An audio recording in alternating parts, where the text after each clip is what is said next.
Estábamos en los prolegómenos del programa, ahí en el pasillo, hablando de cosas que hemos leído recientemente, pues son las únicas que sabemos, ¿verdad?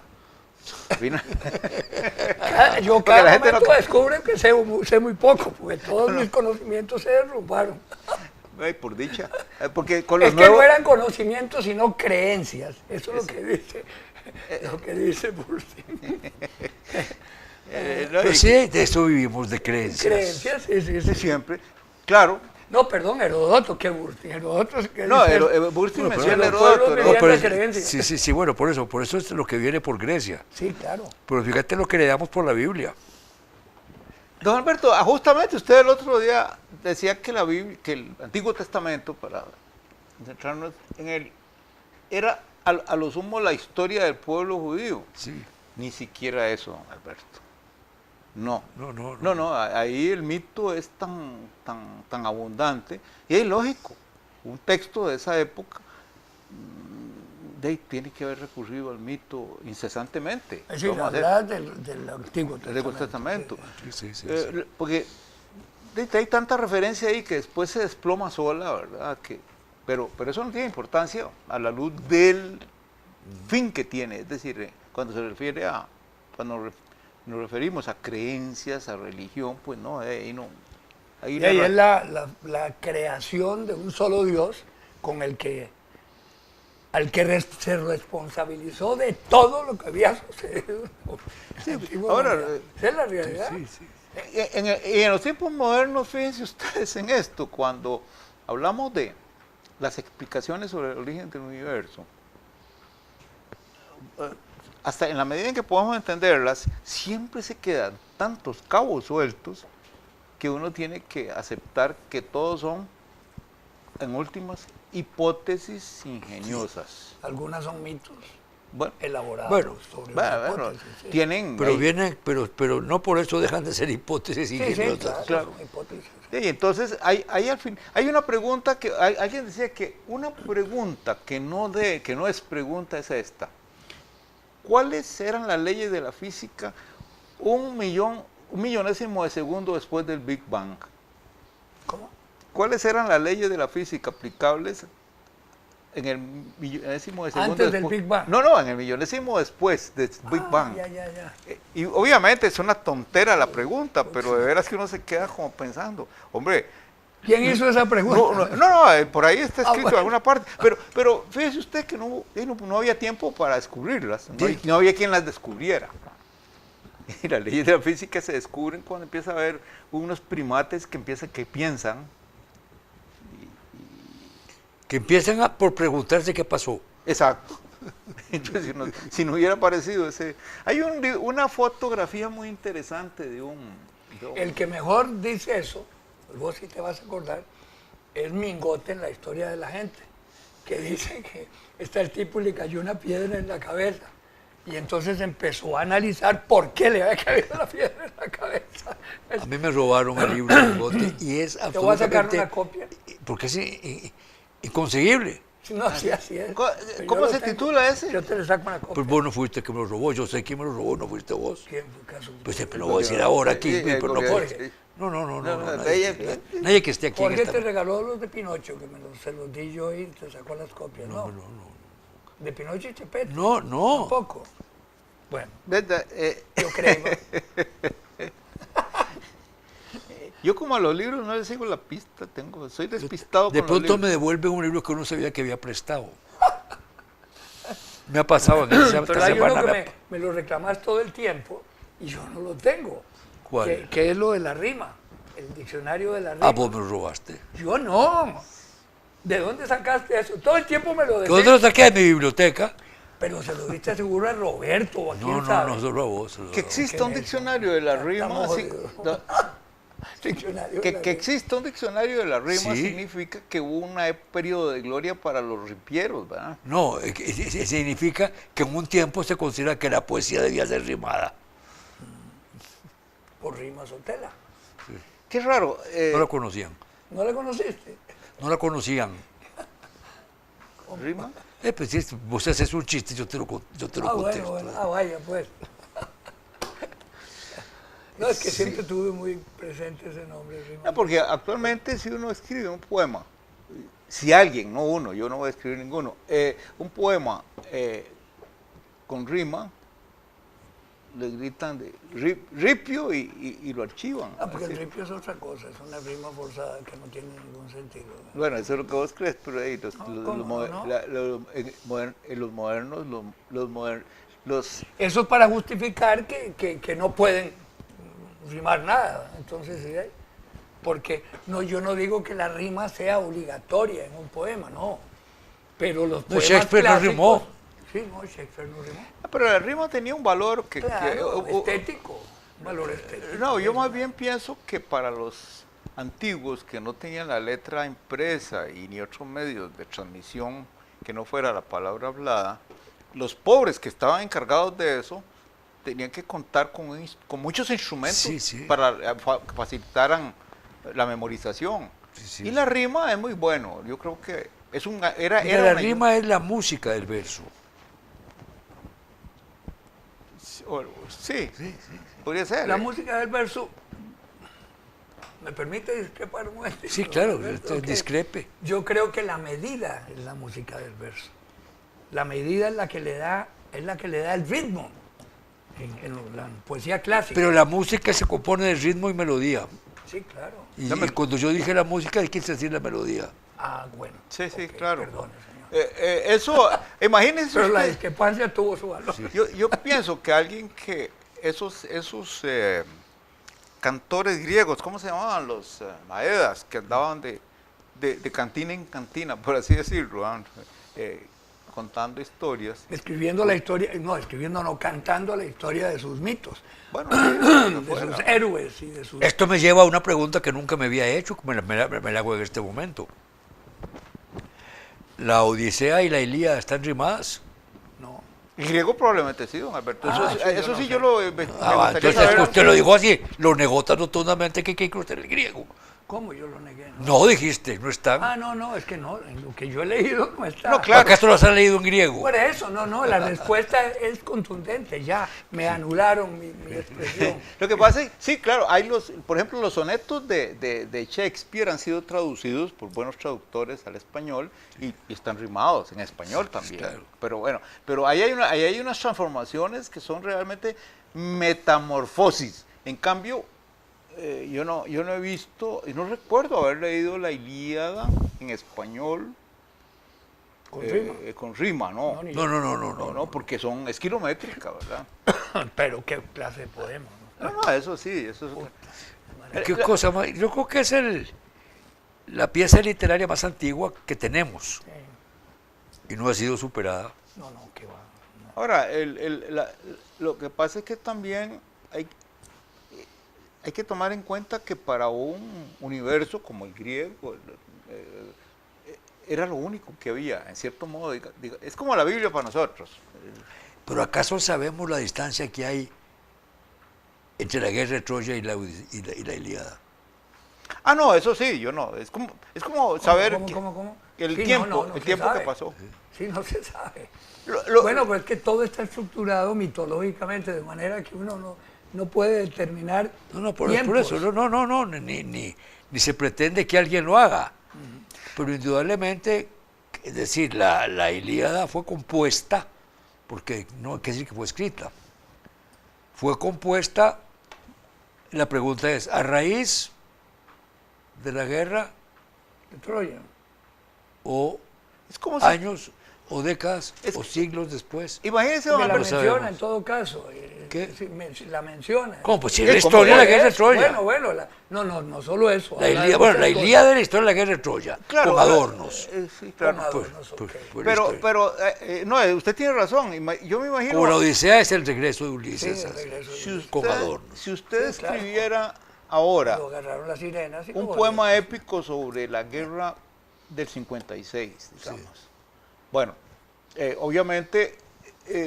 la guerra del 56 es una época muy documentada. Hay un poema épico sobre la guerra del 56. Estaba viendo ahí. El otro día lo oí por radio, de una persona muy conocida, que es cantautor. Ahora, tiene un poema épico. Pero entonces, habría habría en el futuro alguien que se planteara la cosa, si entre 1855 y el momento en que Alberto Cañas escribió ese poema épico transcurrieron más de 100 años, mucho más de 150 años más. Entonces, ¿qué es mito y qué no lo es? Pese a que los hechos del 56 están documentados y están escritos. Están documentados bastante, ¿verdad? En cambio, no había un archivo nacional en Troya. En Troya no había un archivo nacional. Y si lo había, lo quemaron los griegos, ¿verdad? Supuestamente. Sí, había lo quemaron. Como quemaron la biblioteca de Alejandría. Pero hay datos... Que los griegos eran buenos para el incendio, ¿verdad? Bueno, no en vano existió en la antigüedad el fuego griego como un arma.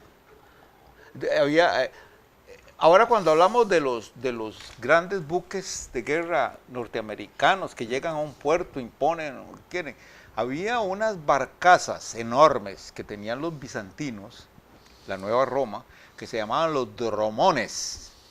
Eran portentosos. Cuando llegaban frente a un puerto de un país allá del oriente, les metía miedo, porque eran enormes, como los describen, y de ellos con catapultas.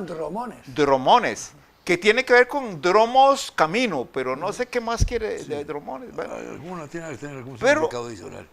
Lanzaban unas bolas de fuego que eran un secreto griego. Y justamente parece que los griegos les dieron ayuda militar a los primeros Rus de Kiev para que destruyeran el imperio házaro, del que hablábamos antes. Porque los házaros no conocían eso. Sabían que existía, pero cuando los atacaron los Rus con ese fuego griego, los destruyeron. Los Rus. Y vos sabés que Kiev, que es la primera capital de un estado ruso, fue fundada por los házaros. La palabra Kiev en la lengua házara se leía Ki-ev, que quiere decir cerca del agua. Ev es agua. Y entonces el agua de Evian no será una redundancia. Sí.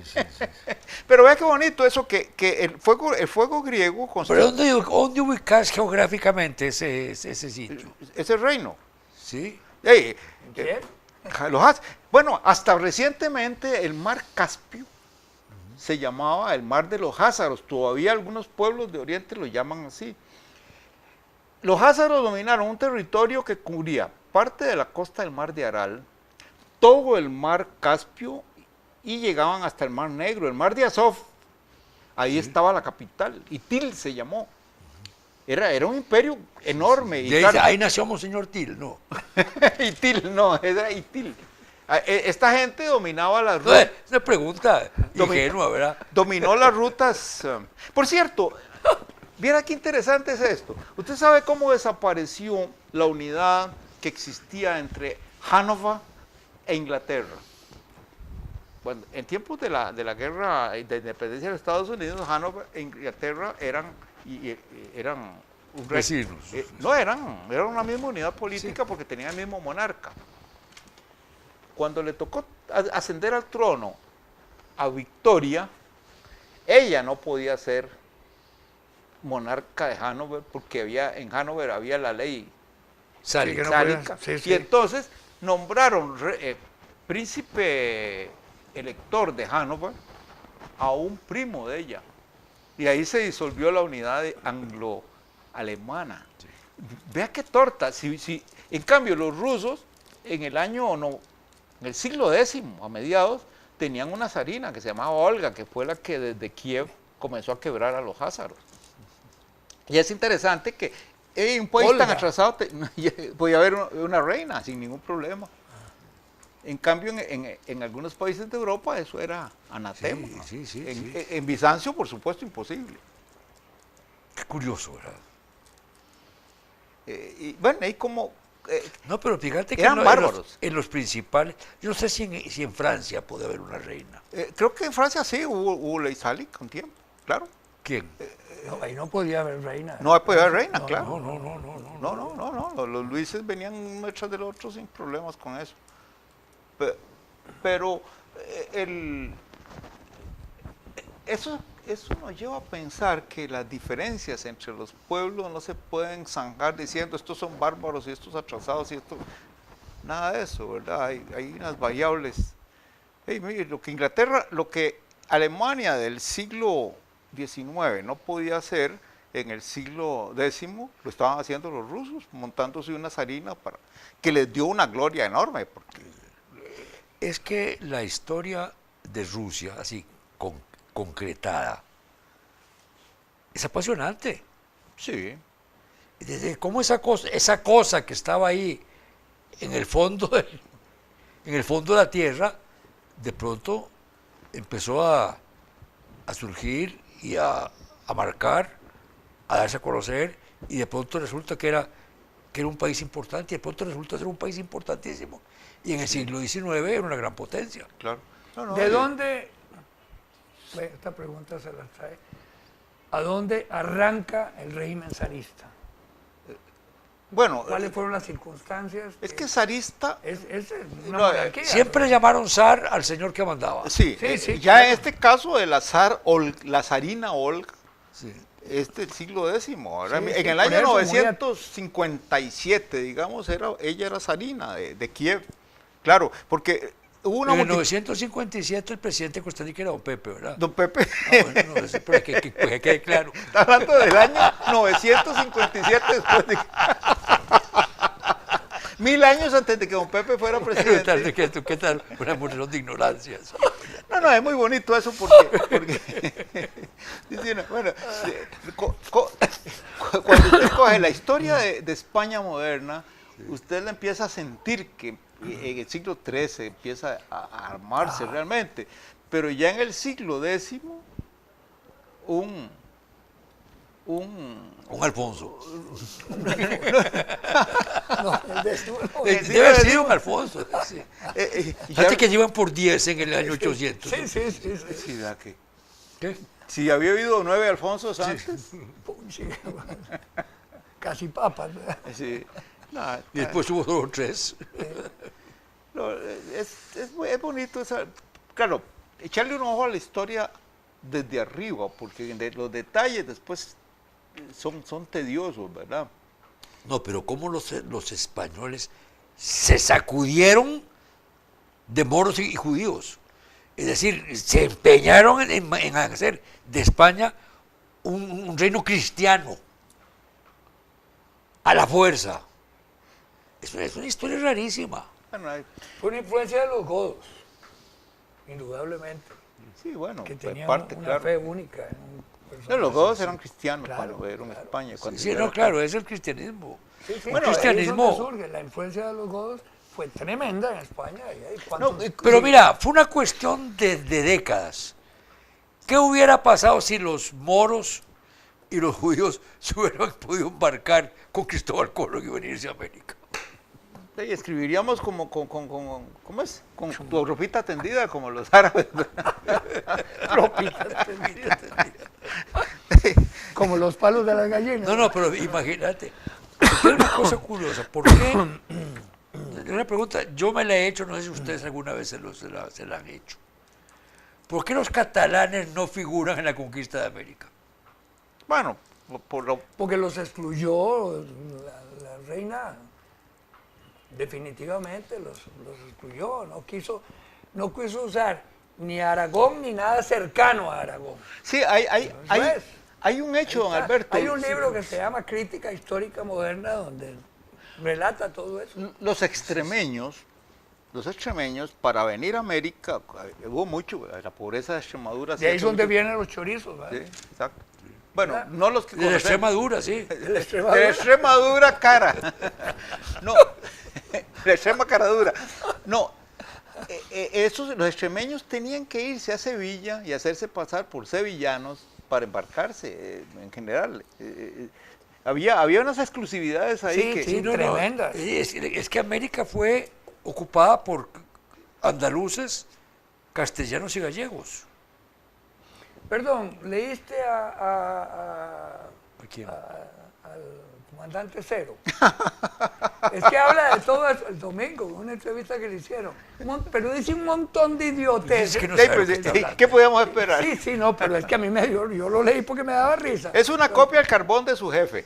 No, No, claro. lo critica y, Debidamente carboneado, sí. Sí, Bueno, sí, eso sí, sí. y asegura que él quiere más a Costa Rica que a Nicaragua. Dice un montón de cheguadas, pero bueno, muy interesante. La verdad. Dice un montón Que de, su un montón de época ceradas. más feliz fue ¿cómo se llama? En el río Colorado, la desembocadura del Colorado como pescador. Y entonces empieza a hablar ahí, y trata de justificar lo del pedazo de la islita que se bombeó. Pero Él eso- tiene una interpretación fregadísima. Un lenguaje- Cuando el que lo entrevista le enseña el mapa y le dice, no es como usted dice, aquí no hay ningún caño. Bueno, pero en ese entonces había, no había, fíjese que es el margen del río San Juan. Una discusión muy interesante, pero léelo, porque vale la Sí, pena. lo leí. Ah, lo lea, bueno, ya somos dos entonces. Sí, Suficientes. Suficiente. es la entrevista que le habrían hecho a cualquier mercenario en 1856. ¿verdad? Sí, Ani Pérez es la periodista. Es que soy No fue Ani. yo también. No, la que lo entrevistó, no fue A Ani mí, Pérez. yo creía, bueno, leí otra cosa entonces. Dice No, que- yo tengo una gran amistad con Ani. No, pero Lo hubiera nada tiene que visto ver. yo ahí. Yo también la conozco muy bien y soy muy No amigo digo, de ella. pero no vi yo que tuviera el nombre ahí de Ani Pérez. Yo creo haberlo leído. Pues es posible que yo me lo vi. Yo, claro. si lo Aterrizamos. leí, lo olvidé porque el nombre no me dice nada. Sí, claro.